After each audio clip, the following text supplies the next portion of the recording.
அனைவருக்கும் மகிழ்வான காலை வணக்கம். மகிழ்ச்சி ஒன்றையே இலக்காக வையுங்கள். மகிழ்ச்சி கிடைக்கும் இடத்தில் பெற்றுக்கொண்டும் கிடைக்காத இடத்தில் கொடுத்துவிட்டும் செல்வோம்.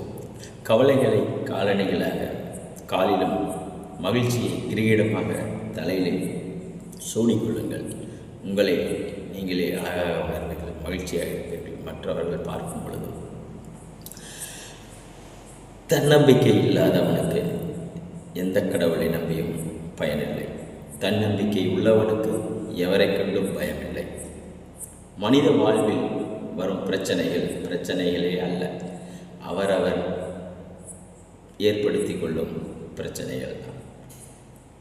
பிரச்சனைகள் அடுத்தவர்கள் கொடுக்கும் பிரச்சனைகளாக இருந்தாலும் சரி, நீங்கள் அடுத்தவர்களுக்கு கொடுக்கும் பிரச்சனையாக இருந்தாலும் சரி, ஆதலால் ஆகும் என்பது நம்பிக்கை.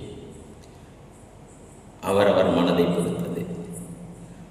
அடுத்தவர் பிரச்சனை தான் பிரச்சனை என்று எண்ணி தன்னையும் தன் மனதையும் ஒருநிலைப்படுத்தாத எந்த மனிதனும் மகிழ்ச்சியாக இருக்க முடியாது.